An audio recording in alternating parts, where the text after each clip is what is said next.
This is how you get rid of mosquitoes in your home and garden for good. Every 30 seconds, someone in the world dies because of a mosquito.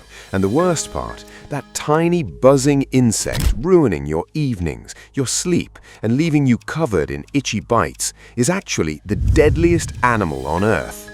Mosquitoes carry malaria, dengue fever, Zika virus, West Nile virus, and more. Even here in the UK and Europe, mosquito-borne illness is on the rise. But here's the real problem. Most people fight mosquitoes the wrong way. Sprays, candles, zappers. They may kill a few, but they barely touch the real source of the problem.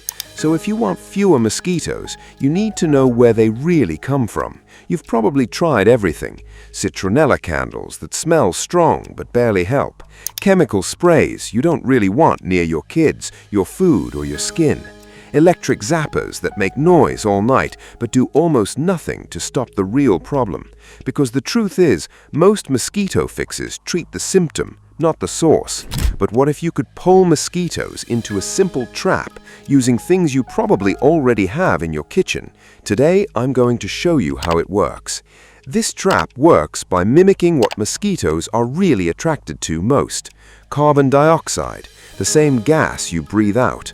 When yeast ferments on sugar, it releases CO2 into the air, and to a mosquito, that's like a dinner bell. They follow the scent straight into the trap, and once they're in, don't come back out. Here's how to make it. Step 1. The base. Pour 1 quart of warm water into a bucket. Warm water helps to activate the yeast faster and gets fermentation going quickly.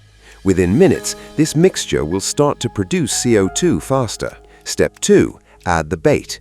Mix 1 tablespoon of dry yeast and 2 tablespoons of brown sugar, then give it a gentle stir.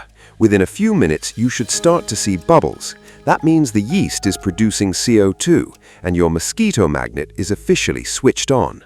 Step 3. Once the mixture is bubbling, add 1 tablespoon of dish soap. Don't stir it in, just let it sit on the surface. The soap breaks the surface tension of the water, so when mosquitoes land on it, they sink instead of escaping. It's simple physics, and it's ruthless. Step 4. Set it up.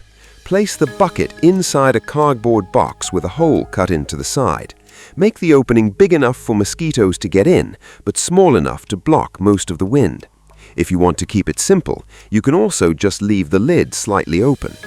Then place the trap where mosquitoes are most active, near standing water, by doorways, or in shady corners of your garden. Put it in the right spot and it works much better. This isn't a trick, and it's definitely not a gimmick. The carbon dioxide pulls them in. The soap does the rest. You may notice the difference from the very first night. Fewer bites, less of that high-pitched whine near your ear at 2 a.m., and evenings outside that actually feel relaxing again. Refresh the mixture every 3 to 4 days once the fermentation starts to slow down. Move the trap every week or so for the best results. That small effort can mean fewer bites and quieter, more peaceful evenings. This trap costs almost nothing, takes 5 minutes to make, and works better than most products on the market. If this helped you, hit like, share it with someone who needs it, and subscribe, because every week I share practical solutions that actually work, and I'm sure you're going to enjoy.